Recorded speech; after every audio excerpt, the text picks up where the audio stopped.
ರಾಜ್ಯದಲ್ಲಿ ಬಾಣಂತಿಯರ ಸಾವು ಪ್ರಕರಣ ದಿನದಿಂದ ದಿನಕ್ಕೆ ಹೆಚ್ಚಾಗ್ತಾನೆ ಇದೆ.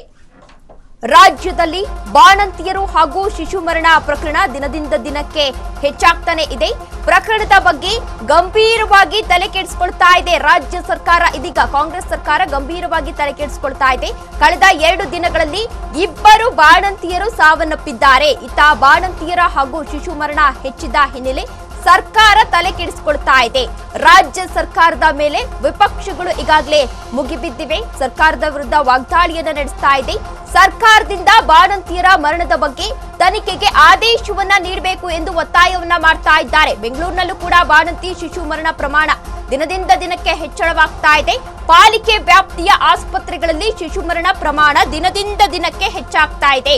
ರಾಜ್ಯದಲ್ಲಿ ಬಾಣಂತಿಯರು ಹಾಗೂ ಶಿಶು ಮರಣ ಪ್ರಕರಣ ದಿನದಿಂದ ದಿನಕ್ಕೆ ಹೆಚ್ಚಾಗ್ತಾನೆ ಇದೆ. ಪ್ರಕರಣದ ಬಗ್ಗೆ ಗಂಭೀರವಾಗಿ ರಾಜ್ಯ ಸರ್ಕಾರ ಇದೀಗ ತಲೆ ಕೆಡಿಸಿಕೊಂಡಿದೆ. ಕಳೆದ 2 ದಿನಗಳಲ್ಲಿ 2 ಬಾಣಂತಿಯರು ಸಾವನ್ನಪ್ಪಿದ್ದಾರೆ. ಬೆಂಗಳೂರಿನಲ್ಲಿ ಇದೀಗ 2 ಬಾಣಂತಿಯರು ಸಾವನ್ನಪ್ಪಿದ್ದಾರೆ ಎನ್ನುವ ಮಾಹಿತಿ ಕೂಡ ಸಿಗ್ತಾ ಇದೆ. ರಾಜ್ಯದಲ್ಲಿ ಬಾಣಂತಿಯರ ಸಾವು ದಿನದಿಂದ ದಿನಕ್ಕೆ ಹೆಚ್ಚಾಗ್ತಾ ಇದೆ.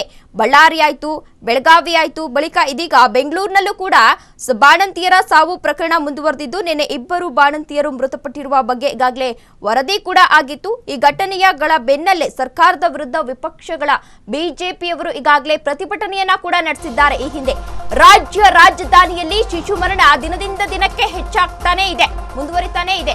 ಶಿಶುಗಳ ಮರಣ ಪ್ರಮಾಣ ಕೇಳಿದ್ರೆ ನಿಜಕ್ಕೂ ನೀವು ಕೂಡ ಶಾಕ್ ಆಗ್ತೀರಾ. ಕಳೆದ 8 ತಿಂಗಳಲ್ಲಿ ಒಟ್ಟು 535 ಶಿಶುಗಳು ಮರಣವನ್ನ ಹೊಂದಿವೆ.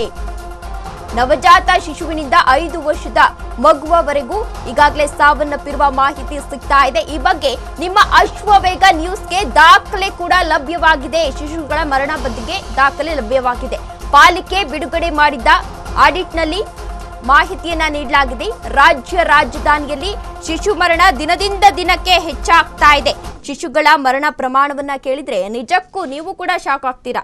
ಕಳೆದ 8 ತಿಂಗಳಲ್ಲಿ ಒಟ್ಟು 535 ಶಿಶುಗಳು ಈಗಾಗಲೇ ಮರಣವನ್ನ ಒಪ್ಪಿವೆ ಎನ್ನುವ ಮಾಹಿತಿ ಸಿಗ್ತಾ ಇದೆ. ನವಜಾತ ಶಿಶುವಿನಿಂದ ಹಿಡಿದು ಅಂದ್ರೆ ಹುಟ್ಟಿದ ಶಿಶುವಿನಿಂದ ಹಿಡಿದು 5 ವರ್ಷದ ಮಗುವರೆಗೂ ಈಗಾಗಲೇ ಸಾವನ್ನಪ್ಪಿವೆ. ಈ ಬಗ್ಗೆ ನಿಮ್ಮ ಅಶ್ವವೇಗ ನ್ಯೂಸ್ಗೆ ದಾಖಲೆ ಕೂಡ ಲಭ್ಯವಾಗಿದೆ. ಪಾಲಿಕೆ ಬಿಡುಗಡೆ ಮಾಡಿದ ಆಡಿಟ್ನಲ್ಲಿ ಮಾಹಿತಿ ಕೂಡ ಸಿಗ್ತಾ ಇದೆ. ಹಾಗಾದ್ರೆ ಶಿಶು ಮರಣದ ರಹಸ್ಯವನ್ನ ನೋಡೋದಾದ್ರೆ ಕಿಡ್ನಿ ವೈಫಲ್ಯ, ಕ್ಯಾನ್ಸರ್, ಹೃದ್ರೋಗ ಸಮಸ್ಯೆಯಿಂದ ಮಗುಗಳು ಸಾವನ್ನಪ್ತಾ ಇವೆ ಎನ್ನುವ ಮಾಹಿತಿ ಸಿಗ್ತಾ ಇದೆ. ಇನ್ನು ಕಡಿಮೆ ತೂಕ, ಅವಧಿಗೂ ಮುನ್ನ ಶಿಶುಗಳ ಜನನ ಆಗ್ತಾ ಇದೆ. ಅವಧಿಗೂ ಮುನ್ನ 9 ತಿಂಗಳಿಗಿಂತ ಮುಂಚೆಯೇ ಹುಟ್ಟಿರೋದ್ರಿಂದ ಆ ಮಗುಗಳು ಸಾಯ್ತಾ ಇದ್ದಾವೆ ಎನ್ನುವ ಮಾಹಿತಿ ಸಿಗ್ತಾ ಇದೆ.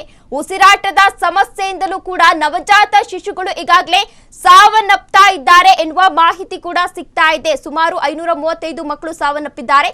ಕಳೆದ ಏಪ್ರಿಲ್ನಿಂದ ಸೆಪ್ಟೆಂಬರ್ ವರೆಗೆ 59,000 ಹೆರಿಗೆಗಳು ಕೂಡ ಈಗಾಗಲೇ ಆಗಿದೆ. ಬಾಣಂತಿಯರು ಸಾವನ್ನಪ್ಪಿದ್ದಾರೆ. ಬಾಣಂತಿಯರ ಜೊತೆ ಮಕ್ಕಳು ಕೂಡ ಸಾವನ್ನಪ್ಪಿದ್ದಾರೆ. ಈ ಪೈಕಿ 23 ಮಂದಿ ಮರಣವನ್ನ ಹೊಂದಿರುವ ತಾಯಂದಿರು, 23 ಮಂದಿ ಈಗಾಗಲೇ ಸಾವನ್ನಪ್ಪಿದ್ದಾರೆ. ಬಾಣಂತಿಯರು, ತಾಯಿಯರು ಸಾವನ್ನಪ್ಪಿದ್ದಾರೆ. ಕಳೆದ 8 ತಿಂಗಳಲ್ಲಿ ಒಟ್ಟು 535 ಶಿಶುಗಳು ಮರಣವನ್ನ ಹೊಂದಿವೆ. ಹುಟ್ಟಾಗ್ಲಿಂದ ಹಿಡಿದು 5 ವರ್ಷದವರೆಗೂ ಈಗಾಗಲೇ ಮಕ್ಕಳು ಮರಣವನ್ನ ಹೊಂದಿದ್ದಾರೆ. ಸರ್ಕಾರಿ ಖಾಸಗಿ ಆಸ್ಪತ್ರೆಗಳಲ್ಲಿ 258 ಶಿಶುಗಳು ಮರಣವನ್ನ ಹೊಂದಿವೆ ಎನ್ನುವ ಮಾಹಿತಿ ಕೂಡ ಸಿಗ್ತಾ ಇದೆ. ಕಿಡ್ನಿ ವೈಫಲ್ಯ, ಕ್ಯಾನ್ಸರ್, ಹೃದ್ರೋಗ ಸಮಸ್ಯೆ, ಕಡಿಮೆ ತೂಕ, ಅವಧಿಗೂ ಮುನ್ನ ಶಿಶುಗಳು ಜನನ ಆಗಿವೆ. ಈ ವಿಚಾರಕ್ಕೆ ಸಂಬಂಧಪಟ್ಟಂತೆ ಎಲ್ಲವೂ ಕೂಡ ಮರಣವನ್ನ ಹೊಂದಿವೆ ಎನ್ನುವ ಮಾಹಿತಿ ಕೂಡ ಸಿಗ್ತಾ ಇದೆ. ರಾಜ್ಯದಲ್ಲಿ ಈಗಾಗಲೇ ಬಾಣಂತಿಯರು ಹಾಗೂ ಶಿಶು ಮರಣ ಪ್ರಕರಣ ದಿನದಿಂದ ದಿನಕ್ಕೆ ಹೆಚ್ಚಾಗ್ತಾನೆ ಇದೆ. ಇದನ್ನ ಕೇಳಿದ್ರೆ ನಿಜಕ್ಕೂ ಕೂಡ, ಈ ಮರಣ ಪ್ರಮಾಣವನ್ನ ಕೇಳಿದ್ರೆ ನಿಜಕ್ಕೂ ನೀವು ಕೂಡ ಶಾಕ್ ಆಗ್ತೀರಾ. ಕಳೆದ 8 ತಿಂಗಳಲ್ಲಿ ಒಟ್ಟು 531 ಮಕ್ಕಳು ಸಾವನ್ನಪ್ಪಿದ್ದಾರೆ ಎನ್ನುವ ಮಾಹಿತಿ ಸಿಗ್ತಾ ಇದೆ. ಟೋಟಲ್ 23 ಮಹಿಳೆಯರು, ಬಾಣಂತಿಯರು ಈಗಾಗಲೇ ಸಾವನ್ನಪ್ಪಿದ್ದಾರೆ. ಇನ್ನು ರಾಜ್ಯ ಸರ್ಕಾರದ ವಿರುದ್ಧ ಈಗಾಗಲೇ ಬಿಜೆಪಿ ನಾಯಕರು, ಸಾಕಷ್ಟು ಬಿಜೆಪಿ ನಾಯಕರು ಒತ್ತಾಯವನ್ನ ಕೂಡ ಮಾಡಿದ್ರು. ನೈತಿಕ ಹೊಣೆಯನ್ನ ಹೊತ್ತು ಆರೋಗ್ಯ ಸಚಿವರಾಗಿರುವಂತಹ ದಿನೇಶ್ ಗುಂಡೂರಾವ್ ರವರು ನೈತಿಕ ಹೊಣೆಯನ್ನ ಹೊತ್ತು ರಾಜೀನಾಮೆಯನ್ನ ನೀಡಬೇಕು ಎಂದು ಒತ್ತಾಯವನ್ನ ಕೂಡ ಮಾಡಿದ್ರು. ಇದೇ ವಿಚಾರಕ್ಕೆ ಸಂಬಂಧಪಟ್ಟಂತೆ ಈಗಾಗಲೇ ಸಾಕಷ್ಟು ವಿಪಕ್ಷ ನಾಯಕರು ಕಾಂಗ್ರೆಸ್ ಸರ್ಕಾರದ ವಿರುದ್ಧ ವಾಗ್ದಾಳಿಯನ್ನ ನಡೆಸಿದ್ದಾರೆ. ಇಷ್ಟೆಲ್ಲ ವಾಗ್ದಾಳಿ ನಡೆಸಿದ್ರು ಕೂಡ ಕಾಂಗ್ರೆಸ್ ಸರ್ಕಾರ ಯಾಕೆ ಈ ಕುರಿತು ತಲೆಯನ್ನ ಕೆಡಿಸಿಕೊಳ್ತಾ ಇಲ್ಲ ಎನ್ನುವ ಪ್ರಶ್ನೆ ಕೂಡ ನಮ್ಮಲ್ಲಿ ಎದುರಾಗ್ತಾ ಇದೆ.